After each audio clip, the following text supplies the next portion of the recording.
అందరికీ నా వందనాలు. మన ప్రభు అయిన యేసుక్రీస్తు వారిని స్తుతించడం మనకి ఎంతో మంచిది. మరి తెల్లవారుజామునే మరి ఆయన నామం ఆరాధించి మరి ఆయన కీర్తించి మరి ముందుకెళ్దాం. పరిశుద్ధ గ్రంథం నుండి కొన్ని వాక్యాలు చూసుకున్నాం. మనం ఎన్నో సమస్యల్లో ఉన్నప్పుడు, ఎన్నో బాధల్లో ఉన్నప్పుడు మనం ఎంతో కృంగిపోతూ ఉంటాం. అనుకున్నవి జరగనప్పుడు కానీ, మనం ఎక్స్పెక్ట్ చేసినవి రీచ్ కానప్పుడు కానీ దేవుని పైన విశ్వాసం కోల్పోతుంటాం. అలాంటప్పుడు మనం ఏం చేయాలి? దేవునిలో మనము వెతుకుతున్నాం అనుకుంటాం, కానీ మనం చాలాసార్లు అయ్యా మీరు మాకు వాగ్దానం చేసి ఉన్నారు, మరి మమ్మలను మర్చిపోయారేమని అనుమానపడి ఆయన్ని డౌట్ చేస్తుంటాం.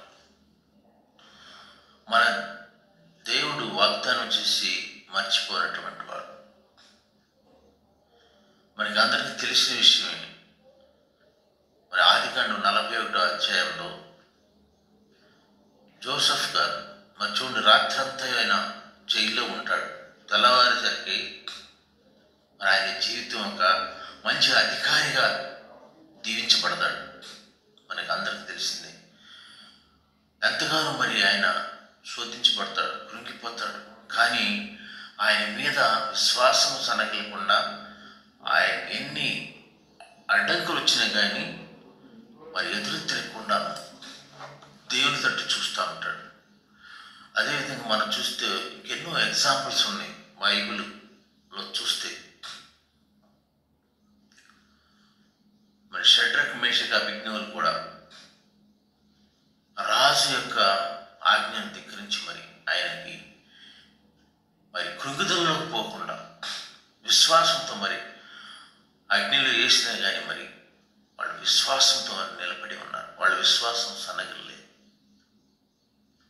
మన దేవుడు రోషం గల దేవుడు. కొన్ని మాటలు చూసుకున్నాం. కీర్తన 42:5 ఒక వాక్యం చూసుకున్నాం. కీర్తనలో 42, నా ప్రాణమా నీవు ఏల కృంగి ఉన్నావు, నాలో నీవు ఏల తొందరపడుచున్నావు. దేవుని యందు నిరీక్షణ ఉంచు. ఆయనే నా రక్షణకర్తనియు నా దేవుడనియు చెప్పుకొనుచు. ఇంకను చూడండి, కృంగిపోతున్నావు ఎలా నా ప్రాణమా? నీ విశ్వాసం సన్నగిలుతుందా? ఇంకా అంటే still your death comes, you have to praise the lord. మన విశ్వాసం అనేది సన్నగిలకుండా ఉండకూడదు. ఒకప్పుడు వరల్డ్లో ఒక పెద్ద సర్వే జరిగిందట. ఏ విధంగా మన జనాలు కృంగిపోతున్నారో, ఎంతమంది వారని చూస్తే సుమారుగా 65%, 165% చొప్పున అందరూ ఏదో విధంగా మానసికంగాను, శారీరకంగాను, ఆర్థికంగాను మరి బాధలో ఉంటూ కృంగిపోతూ మరి అందరూ ఆల్మోస్ట్ 65-70% కృంగిపోతా ఉన్నారు. ఎందుకంటే దేవుని మీద విశ్వాసం లేదు. దేవుని మీద విశ్వాసం ఉన్నా కానీ అయా మరి చేస్తా ఉన్నవి నాకేంటి, రుజువేంటి? అదేవిధంగా 42:11 కూడా ఇట్లాగే ఉంటుంది చూడండి. నా ప్రాణమా నీవు వేల కృంగి ఉన్నావు, ఎందుకు తొందరపడుచున్నావు? ఆయన యందు నిరీక్షణ, విశ్వాసం, ఫెయిత్ ఆయన ఉంచమంటున్నారు. అప్పుడు మనకి అనుకున్నాయి జరుగుతాయి. జరగట్లేదే అనుకున్నాయని విశ్వాసం అనేది సనగలకూడదు. ఆయన యందు విశ్వాసం ఉంచి ఎదురు చూడటమే మన పని. ఆయన మానవ మాత్రుడు కాదు మర్చిపోవడానికి. మన ఈరోజు కొన్ని వాక్యాలు ఆదికాండం నుంచి ధ్యానించుకున్నాం. ఆదికాండంలో మరి అబ్రహాం గారు, శారా గారు ఏ విధంగా ఆశీర్వదించబడ్డారు, ఏ విధంగా దీవించబడ్డారు. వారు 75 సంవత్సరాలు, 85, 95 వచ్చినా కానీ నిరీక్షణతో ఎదురు చూశారు. ఒకసారి చూద్దామండి. ఆదికాండం 15 1 నుంచి 15వ అధ్యాయము 1 నుంచి 6వ వచనం వరకు చూద్దాం. ఒక్కసారి చూడండి. ఆదికాండం 15వ అధ్యాయం 1వ వచనం మీరు చదివించు. ఇది జరిగిన తరువాత యెహోవా వాక్యం అబ్రహామునకు దర్శనమందు వచ్చి, యెహోవా వాక్యం చూడండి, యెహోవా వాక్యము ఆయనకు దర్శనమందు వచ్చి, అబ్రహామా భయపడకము, నేను నీకు కేడము. అది చూడండి, ఈ భయపడకము అన్నది మన బైబిల్లో ఇక్కడ నుంచి స్టార్ట్ అయింది. ఫియర్ నాట్ మన దేవుడు అంటాడు, డోంట్ ఫియర్. సుమారుగా 635 సార్లు పైగానే బైబిల్లో రాయబడి ఉంది. ఫస్ట్ టైం ఇక్కడ కృంగిపోవడకము, నీకు నేను కేడిమై ఉన్నాను. తర్వాత నీ బహుమానము నీ అత్యధికమగునని చెప్పాను. అందుకు అబ్రహాము ప్రభువైన యెహోవా నాకు ఏమి ఇచ్చిననేమి. చూశారా, ఆయనకి నిరీక్షణ అనేది సన్నగిలిపోతుంది. ఆయన అప్పటికే ఒక 4 రాజులను జయించి 5-6 రాజుల పైన అధికారిగా ఉండి ఎంతో గొప్ప మరి వ్యక్తిగా ఉన్నాడు. అయినా కానీ ఆయన కృంగుదల చూడండి. ఎందుకు? నాకు ఇంత వయసు వచ్చేసిందే, ఇంత చేసిన నాకు ఏం చేసిన, నాకు ఈ రాజ్యం అంతా ఏం చేసుకోని నేను. తర్వాత చూడమ్మా, నేను సంతానము లేనివాడనై కూర్చున్నానే. ఎలియాజరే కూడా ఆయన యజమానుడు, ఆయన కింద పనిచేసేవాడి, దాసిగా పనిచేసేవాడు, నౌకరుగా ఉన్నటువంటి అతను ఎలియాజరే. మరి దీని అందరూ కర్త అవుతాడు కదా. మరి నేను ఎంతో నన్ను ఏంటి అని ఆయన చూడండి ఎంత కురిగిపోతున్నాడు. మరియు అబ్రాము ఇదిగో నీవు నాకు సంతానం ఇయ్యలేదు గనుక నా పరివారంలో ఒకడు నాకు వారసుడని చెప్పగా, యెహోవా వాక్యం అతని యొద్దకు వచ్చి, ఇతడు నీకు వారసుడు కాడు, నీ గర్భవాసన పుట్టిపోవాడు నీకు వారసుడని చెప్పాను. చూడండి, ఇతడు నీ వారసుడు కాదు. స్టిల్ ఆయనకి ఇంకా ధైర్యం ఉంది. ఆయన అనుకుంటాడు కదా, మరి నాకు ఇంత ముసలివాడిని అయిపోయాని, మరి శారాయం చూస్తే స్త్రీతనం కోల్పోయింది, ఇంకా ఎక్కడ మరి ఈయన చెప్పారు ఇంతవరకు నాకు జరగట్లేదని, నా పనివాడే కదా నీ ఆస్తికంతను, ఇంకా దీవిస్తానంటాడు, ఇంకా దీవిస్తానంటాడు. ఎంత దీవించిన సుఖం ఏముంది? మరియు ఆయన వెలుపలికి అతన్ని తీసుకుని నక్షత్రమును లెక్కించటకు నీ చేతనైతే లెక్కించమని చెప్పి, నీ సంతానం అలాగని చెప్పాను. చూడండి, అప్పటి వరకు అసలు సంతానం లేదు. వాగ్దానం చేసినటువంటి ఆయన మరి ఇంతవరకు నాకు ఇవ్వలేదు. మరి కానీ ఆయన వచ్చేసి ఆకాశమును చూపించి నక్షత్రాలు లెక్కించమంటున్నాడు. ఈ రోజులో అయితే మనము, అయ్యా మరి దీనికి ఎవిడెన్స్ ఏంటి, మరి దీనికి ఏంటి, మరి నాకు రుజువు ఏంటి అని అడుగుతాం. అవునా?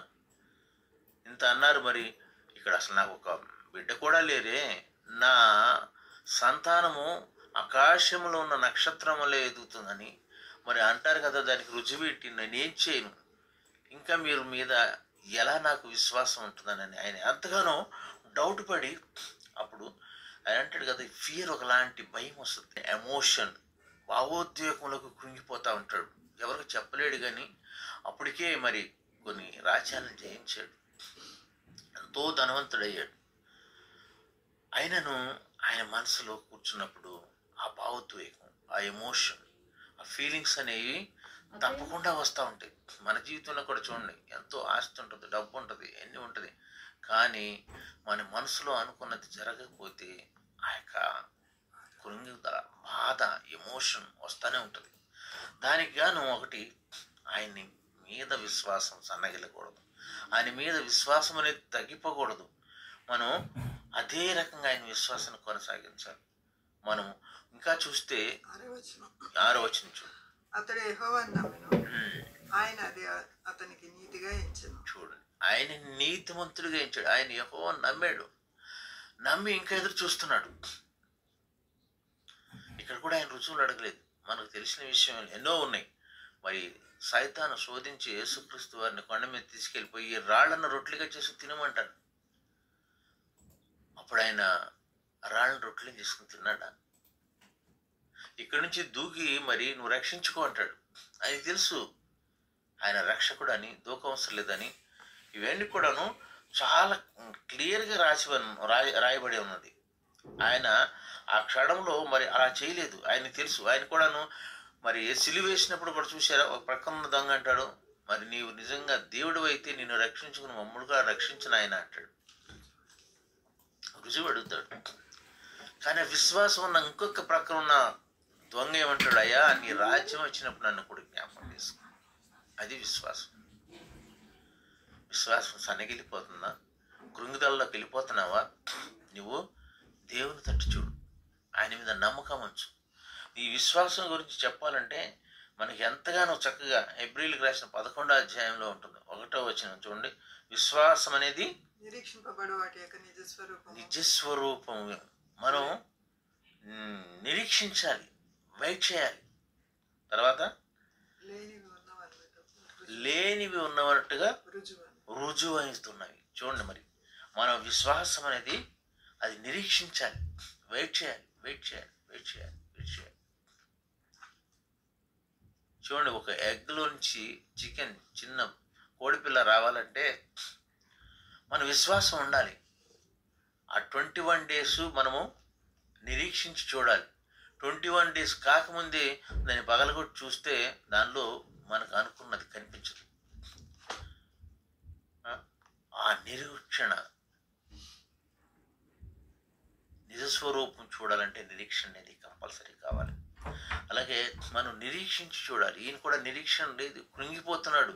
అయ్యా మరి ఇంకెంతకాలం మరి నేను ఇంకా అదే విధంగా చూస్తే ఆదికాండం 15:5-6 ఆయన ఏమంటున్నాడు చూసావు, వెలుపులు తీసుకొచ్చి మన ఆకాశంలో చూడమంటాడు. చూసి నీ సంతానం అలా అవుతుందని చూడమంటాడు. ఎట్లా నమ్ముతారు? ఇంకా అది 13-16 కూడాను 13-16 చూడము ఒకసారి. ఆదికాండం 13-16 నీ సంతానం భూమి మీద ఉన్న రేణువుల వలె స్కరేణువుల వలె విస్తరింపచేస్తానంటాడు. ఇన్ని చెప్పినా కానీ ఆయనకి ఇంకా రుజువులు అడుగుతూనే ఉంటాడు. అయ్యా మరి నేను ఎప్పుడు, ఇంకా ఎలియాజరు నా పనివాడైనా నా సమస్తానికి అధికారిగా అవుతాడు. ఈయన సుమారుగా 75 సంవత్సరాలు ఉన్నప్పుడు మరి ఆయన ప్రామిస్ చేస్తాడు, నీకు సంతానం ఇస్తానని. రమారమి 25 సంవత్సరాలు, 75+25 వెయిట్ చేస్తాడు. విశ్వాసం సన్నగిల్లకుండా చివరికి వచ్చే వరకు ఆయన ఆ భావోద్వేగం తట్టుకోలేడు, కృంగిపోతూ ఉంటాడు మనసులోనే. మరి దేవుడు మర్చిపోయాడేమోనని. మరి ఎంతవరకు మరి ఆయన విశ్వాసం ఉందంటే ఇంకా ఆ విశ్వాసం ఆయనకి సన్నగిలిపోతుంది. అప్పుడు ప్రభు అయిన యెహోవా, నేను దీన్ని స్వతంత్రించుకున్నదని నాకెట్లు తెలియననగా, ఆయన 3 ఏళ్ల పెయ్యను, 3 ఏళ్ల మేకను, 3 ఏళ్ల పొట్టేలను, ఒక తెల్లగువను, ఒక పావురపు పిల్లను నా ఎద్దుకు తెమ్మని అతనితో చెప్పాను. అతడు అవన్నీ తీసుకుని వాటిని నడుమును ఖండించి దాని ఖండమునకు ఎదురుగా ఉంచాను. పక్షులు అతడు ఖండింపలేదు. గద్దలు ఆ కళేబరముల మీద వాలినప్పుడు అబ్రాము వాటిని తోలివేశాను. చూడండి, ఈయన రుజువు అడిగినప్పుడు ఈయన ఏం చెప్తాడు? నువ్వు ఇట్లా చెయ్యి, దానబలి అర్పించు. అప్పుడు సింబల్ ఏంటంటే చూడండి, మన ఏలియా గారు కూడా అక్కడ వీళ్ళందరినీ బయలుదేవతలను పూజించినప్పుడు, దానబలి అర్పించినప్పుడు అగ్నితో మరి దాన్ని కాల్చివేస్తాడు. ఇక్కడ కూడాను నీకు రుజువు ఇస్తానంటాడు.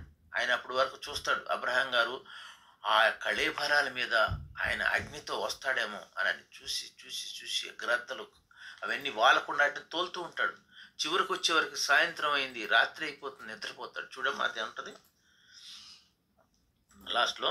గద్దలు ఆ కళేబరం మీద వాలినప్పుడు అబ్రహాం వాటిని తోలివేశాను. ప్రొద్దుగుంకపోయినప్పుడు అబ్రామునకు గాఢ నిద్ర పట్టాను. భయంకరమైన కటికి చీట అతని కమ్మగా, ఆయన నీ సంతతి వారు తమది కాని పరదేశం మంది నివసించి ఆ దేశపు వారికి దాసులుగా ఉందరు. వారు 400 ఏండ్లు వీరిని శ్రమ పెట్టుదురు. వీరు ఎవరికి దాసులవుదురో ఆ జన్మకు నేనే తీర్పు తీర్చుదును. తర్వాత వారు మిక్కిలి ఆస్తితో బయలుదేరి వచ్చేదరు. నీవు క్షేమంగా పితరుల ఎదుగు పోయేదు అని మంచి వృద్ధాప్యం పాతి పెట్టబడదు. ఈయన చూడండి, అక్కడ ఉన్నప్పుడు ఆయనకి మరి ధైర్యం ఇచ్చి చెప్తాడు, అనేక మంది తెగలు వస్తారని. కానీ అప్పుడు ఆ రాత్రి కాలం ముందు ఎక్కడుంటుంది? అది 17వ అధ్యాయము 17వ వచనం చూడండి. అది మరియు ప్రొద్దుగుంకి కటిక చీకటికి పడినప్పుడు రాచున్న పొయ్యి అగ్నిజ్వాలు కనబడి ఆ ఖండముల మధ్య నడిచిపోయాను. చూడండి, అది ఏంటంటే ఒక ప్రామిస్. ఆనాడు ప్రామిస్ ఏంటంటే ఈ కళేభారాలను చీల్చిపెట్టినప్పుడు అగ్ని కానీ అటు వస్తే అది దేవుడు కంపల్సరిగా ఆయన ప్రామిస్ చేసి మరి చెప్పినట్టుగాను, ఒకవేళ నీవు అనుకున్నది నేను తీర్చకపోతే మరి ఇట్లాగా ఈ కళేభారంలాగా కాలిపోతాను అనేటువంటి ప్రామిస్ చేయటం అనమాట. అలాంటి ప్రామిసులు ఇంకొక చోట కూడా ఉంటుంది.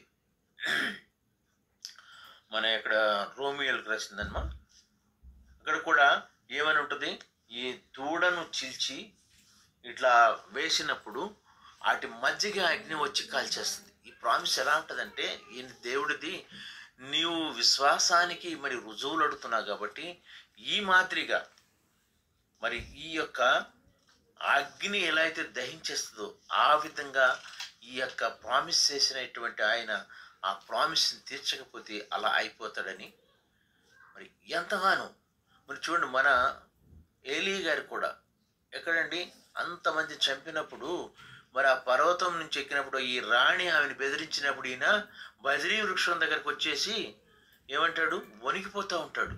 ఒకసారి చూద్దామండి. మొదటి రాజులు 19వ అధ్యాయం, 19వ అధ్యాయంలో మొదటి రాజులు 19వ అధ్యాయము 9, 10, 11. మొదటి రాజులు ఫస్ట్ కింగ్స్ 19వ అధ్యాయంలో అచ్చరవన ఒక గుహలో చేరి బస చేశాను. యెహోవా అతనికి ప్రత్యక్షమై ఏలియా నీవేం చేయుచున్నావని అతను అడగగా, ఇంకా కొంచెం పైన చదువు, నా ప్రాణం తీసుకుంటా. అతడు బదిరీ వృక్షం క్రింద పరుణ్ణి నిద్రించుండగా ఒక దేవదూత వచ్చి 5వ వచనం అతని ముట్టి, నీవు లేచి భోజనం చేయమని చెప్పాను. అతడు చూచినంతలో అతని తల దగ్గర నిప్పుల మీద కాల్చబడిన అప్పం నీళ్ల బుడ్డి కనబడిను. అతడు భోజనం చేసి తిరిగి పరుండెను. అయితే యెహోవా దూత 2వ మారు అతనిని ముట్టి, నీ శక్తికి మించిన ప్రయాణానికి సిద్ధమైనది, నీవు లేచి భోజనం చేయమని చెప్పినప్పుడు అతడు లేచి భోజనం చేసి ఆ భోజన బలం చదివి 40 రాత్రింపవళ్ళు ప్రయాణం చేసి దేవుని పర్వతం పేరు పెట్టబడిన హోరేబునకు వచ్చి. చాలండి. ఇక్కడ మనం చూస్తే ఏలీ గారు ఇంత గొప్ప ప్రవర్త, ఎన్నో అద్భుత కార్యాలు చేశాడు, మన అగ్నిని దింపించాడు, వర్షాలు ఆపచేశాడు. కానీ ఈయన కూడాను భయం చేత ఒంటరితనం, అక్కడ రుజువు అన్నది కనపడవు, ఉన్నాయా లేవా అని ఆయన అంటాడు. మరి నేను ఎంతగానో చనిపోదాం అనుకుంటాడు. అంత గొప్ప భక్తి గల విశ్వాసం గల మరి ఆయన మాట అంటే నెరవేరేది. కానీ ఆయన కృంగుదల్లోకి వెళ్ళిపోతాడు, కృంగిపోతాడు, ఒంటరితనము, నా ప్రాణం వదిలేసుకుంటానంటాడు, నా ప్రాణం తీసుకోమంటాడు. అప్పుడు చూడండి, మరి దేవుడు మరి ప్రత్యక్ష ఫస్ట్ కింగ్స్ 19:18లో 7,000 మంది నీకు కనపడతలేదా, ఇంకా 7,000 మంది ఎవరు లేరంటే వెనక ఎవరు లేరని, ఒంటరిగా అయిపోయానని లోన్లీనెస్తో కృంగిపోతూ ఉంటాడు. మరి చూడండి ఒకసారి ఫస్ట్ కింగ్స్ 19వ అధ్యాయము 18వ వచనం. ఆయనను ఇశ్రాయేలు వారిలో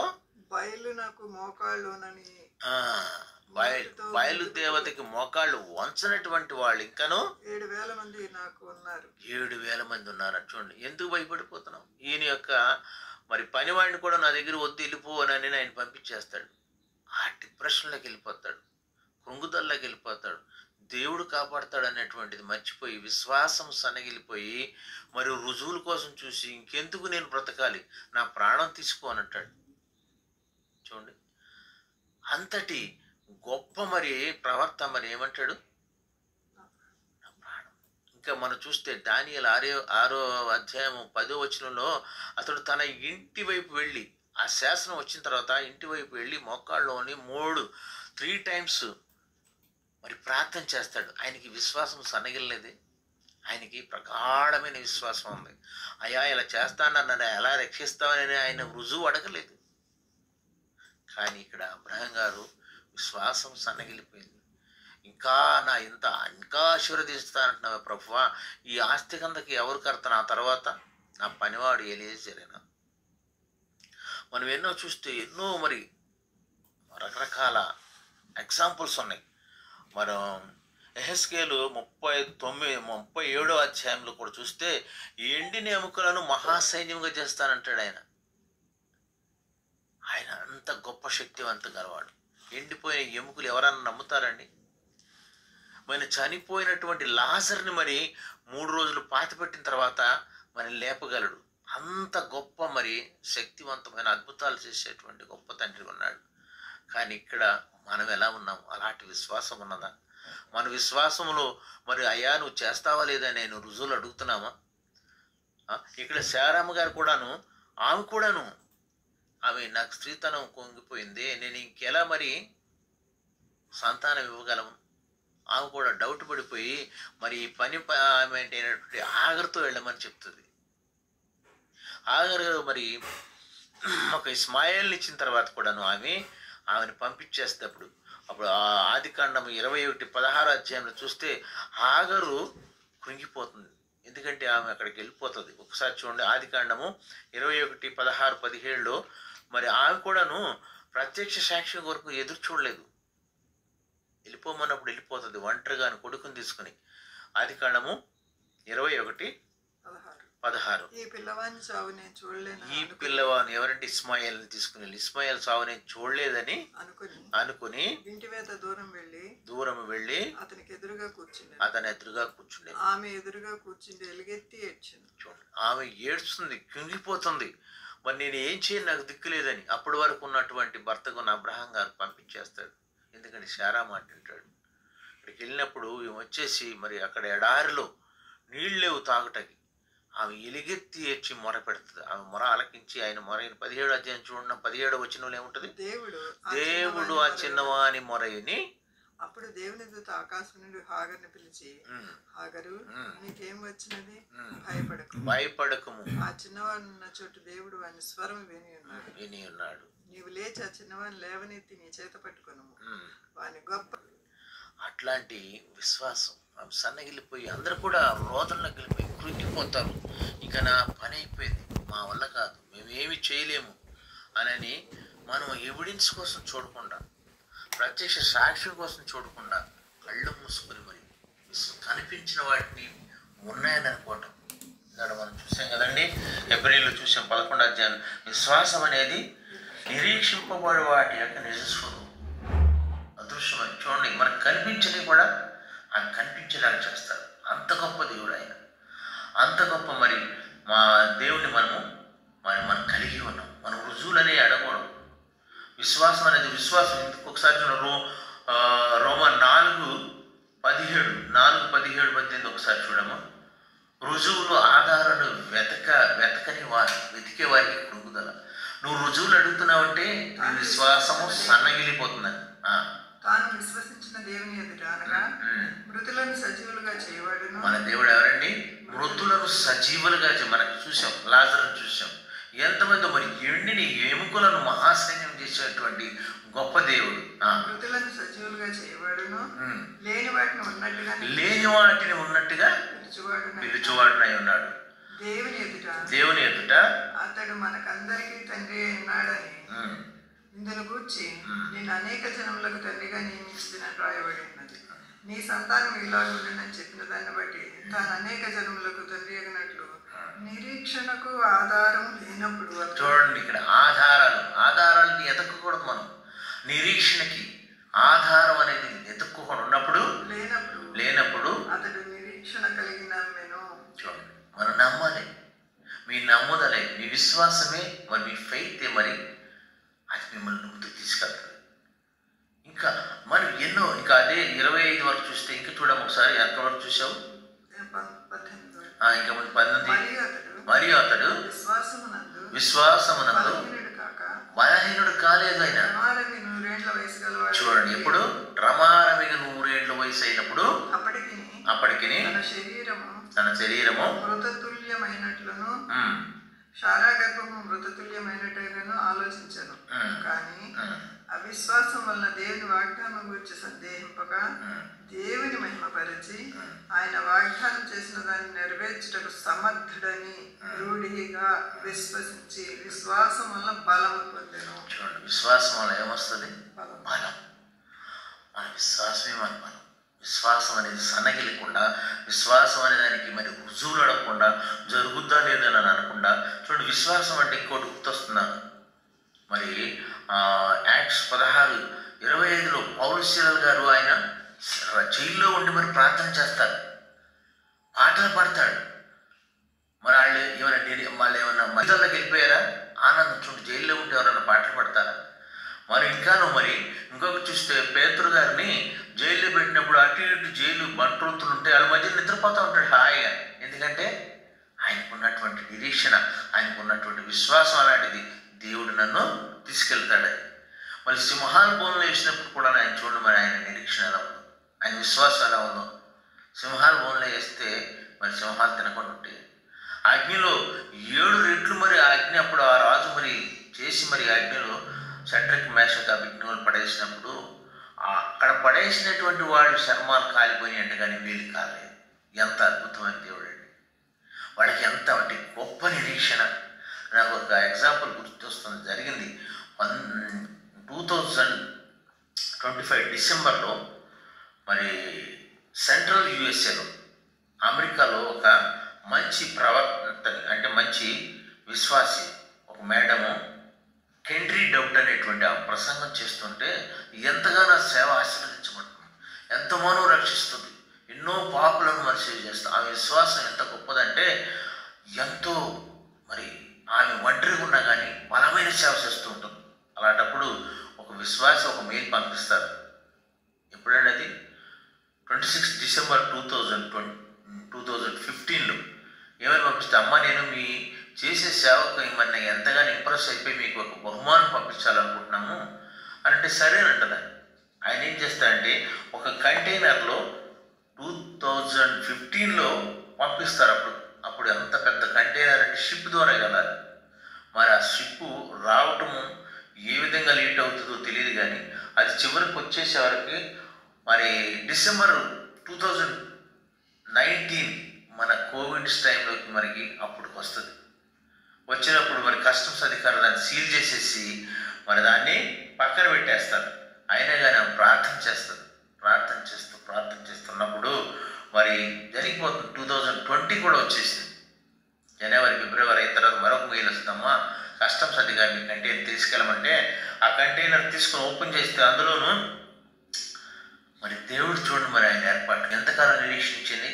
అప్పుడు సుమారుగా 50,000 మరి ఫేస్ మాస్కులు, 44,000 gloves, medical gloves, oxygen cylinders, ICU beds ఇవన్నీ కూడా పెట్టేసి బయటకు వస్తే అప్పుడు గవర్నమెంట్ ఆ చేతులు, అమ్మా ఇవన్నీ ఎక్కడి నుంచి వచ్చినాయి, ఎలాగ వచ్చినాయి, ఎవరు పంపించారని చూస్తే సుమారుగా 19-20 పబ్లిక్ హాస్పిటల్గా డిస్ట్రిబ్యూట్ చేశారంట.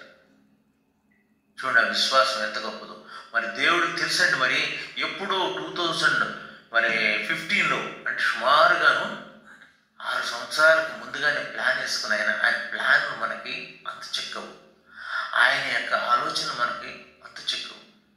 మరి ఇక్కడ చెప్తారు కదా అబ్రహాం గారికి, నీ యొక్క సంతానం వారు ఈజిప్ట్కి వెళ్ళి 430 సంవత్సరాలు, అప్పుడే చెప్పారు 430 సంవత్సరాలు శ్రమ పొంది మళ్ళీ తిరిగి ఇక్కడికి వస్తారని.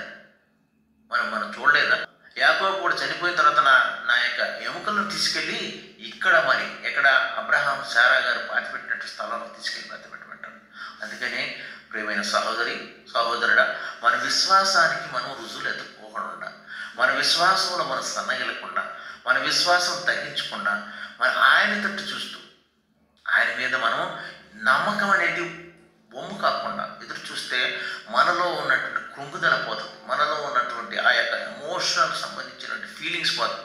ఒంటరిగా నన్ను బాధపడకండి, ఇదిగో మమ్మలను వీళ్ళు ఎంతగానో హింసిస్తున్నారు, ఇదిగో మమ్మల్ని ఎంతగానో వీళ్ళు దూషిస్తున్నారు, మేము చేస్తున్న సేవను ముందుకు సాగకుండా ఎన్నో ఆటంకాలు వస్తున్నాయి.